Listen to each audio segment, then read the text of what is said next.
events that we've done here in the past. But today I really wanted to talk to you about the shift and why you're going to be speaking at the Greenbrier. So just initially tell us a little bit about you, who you are, how long you've been in the business, and why speaking about the shift and getting people prepared you think is really important. Yeah, sure. Thanks, Kristan. Yeah, I've been in real estate 35 years, and of course I come from Southwest Florida, and when I started, it was in the 80s, of course, and we know what happened with interest rates, and the market was a little tough then. Saw some good years, and then we had something happen in Southwest Florida called 2006. And between Fort Myers, Phoenix, and probably Las Vegas, we were the poster children. And I had just built a brand new office, 12,000 square feet, and we had a great team. And that was 2005. And it seemed like the next day, the market crashed. And basically living through that, I want to basically share what I learned in that shift in my first shift. This one coming up is going to be the third. I want to share them the pain, because the market, success leaves clues, and so does the market. And the market goes through cycles. Gary talks about the cycles. And so I know, been through it. I've been through it. And so I'm going to bring the message of what I've learned in a shifting market to the agents at the Greenbrier. Which, so tell us a little bit about the Greenbrier. It's really an iconic, very historic, and yet luxurious, incredible place. So tell us what you know about the Greenbrier. Well, there's three things I'm really excited about. Number one, I never even heard about the Greenbrier until I think that Gary had some sort of little mastermind with you and a few other agents. You came back just raving about the Greenbrier.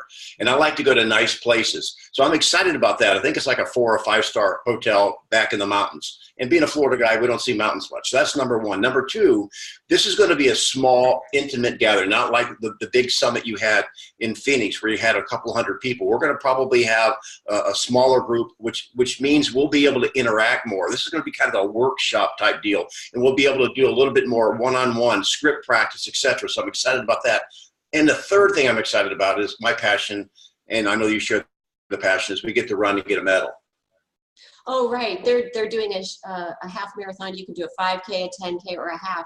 And there's a champagne brunch afterwards. Well, agents are going to be running for their life anyway during the shift if they're not prepared. So they might as well run and get a medal. That's true. That's true. I think the other thing that's important is, we're really talking about 3 shifts here. We've got the shifting real estate market. We also have a big, big shift in technology.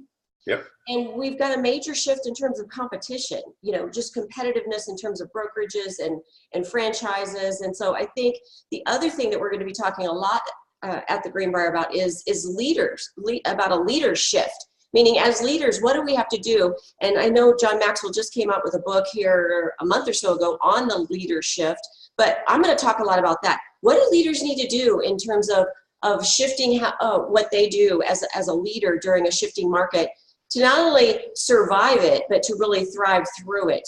I remember in 2008, I did a speech down in Captiva in Florida, and just talking to people about what are the things that you can do that seem very, very small, but make a massive difference during a shift.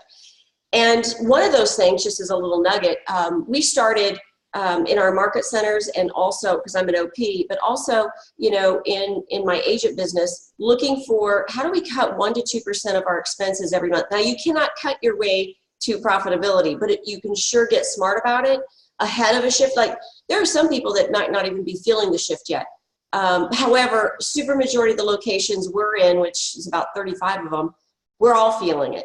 And so I think not only tactical issues that you're going to be sharing with us about what do agents do, but I also think from a leadership perspective. So you've been to a few of these events. What kind of leadership do you think you saw at those events that can help people in this type of a market as well, that are leading big teams? Well, people are leaders because they have influence. And for example, I know you've got some leadership signed up, and other leaders should go because they're going to influence their agents. And when you look at leadership, it kind of flows downhill. When you have a seller sitting there, who's the leader for the seller in their real estate situation? It's the agent. The sellers are looking for us to give them leadership and advice in a shifting market. So for us to be able to do that as agents, we have to first understand it. Therefore, the leaders then who influence the agent should understand the characteristics of a shift, because a shift starts with the market mindset. So we have to, as agents and as leaders of agents, shift our mindset to fully understand what it means, because sellers are looking to us for answers. And you know what? The more challenging the market becomes, the more the sellers are going to be reaching for the experts. And so I'm going to be talking about how we can be market experts, and the leadership that's there. I would encourage them to go, because they want to understand the market as well. And what's interesting, we have people in leadership, young people. You talk about technology. Agents that have been in this business, Kristan, for less than 10 years have never seen this type of market before. So they have to rely on us old dogs, basically, and some of the other training, because we have been through it. The other thing that we want agents to understand is, maybe first-time home buyers that bought a market in the last 8 to 10 years, they had to put their track shoes on, and they were in a very competitive market, multiple offers, maybe homes selling over asking price, right? So that is their frame of reference. Now the market's shifting. Now they become a seller. They're thinking it should react the same way as it did when they bought 5 or 6 or 7 years ago, and it's going to be completely opposite. So there's a big bubble of people here that have never experienced what we've been through multiple times. Yeah, you're absolutely right. And I gave an example yesterday. In Alaska, we got an offer last March, a year ago, on a $300,000 property. It was in multiple offers and sold for $25,000 more over asking. But a funny thing happened. Buyer lost their job, so it went back on the market. We didn't even get an offer for another 6 months. And when we did, it was for $25,000 less than what the asking price was. That's what a shift starts to look like. And you're right. Most agents haven't been through it. Most leaders haven't been through it. And what Gary has said many, many times is that it is the biggest opportunity on the planet when we have a shifting market to take territory and to really grow your business. And you've got to get ahead of it, though. You have to be able to teach your agents how to deal with this market ahead of it actually showing up.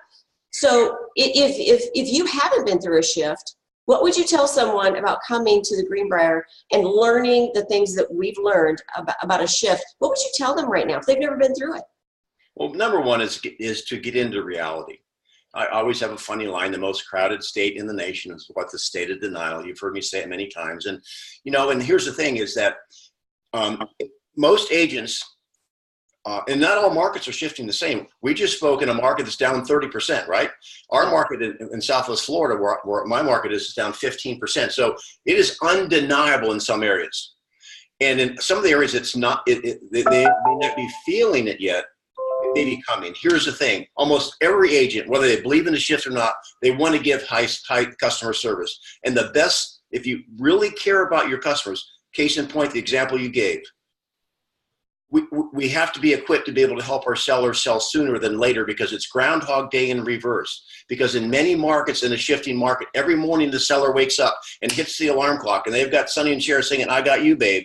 Their home is worth less.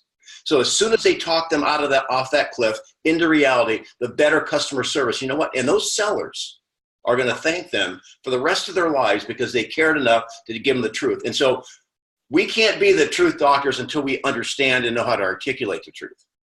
Very true. I kind of liken it to a slinky going downstairs. That's what it's like sometimes chasing this market. And, we several people that I coach, up in New York, in New Jersey, in California, have been feeling this for a long time. So this is like, they need some help. And so we've encouraged all of them to come to the Greenbrier. And I also want to say this, it's like they need to learn some new habits, because, in the past few years, in a lot of areas, people have been almost kind of order takers. And so they don't have the habits or the skills, and they haven't been using the muscles to actually thrive in a market like this. I think John Maxwell says we all have uphill goals and downhill habits. So we've got to learn some new things. Right. And and what I can also say is, do you remember what some of the feedback was from the last event when they came and they said, it was awesome to be able to sit in the evenings, around a fire pit and talk to Ben Kenny one-on-one, or talk to James Hearn one-on-one, or talk to you one-on-one, that that at these events, they're able to actually, not just during the event, but in the evenings, at the breaks, at lunch, because they are a more intimate setting. Instead of being 5,000 people, it might be a couple hundred or people, that they're able to really get with the speakers one-on-one and ask them a lot of questions that they can't do at a big event.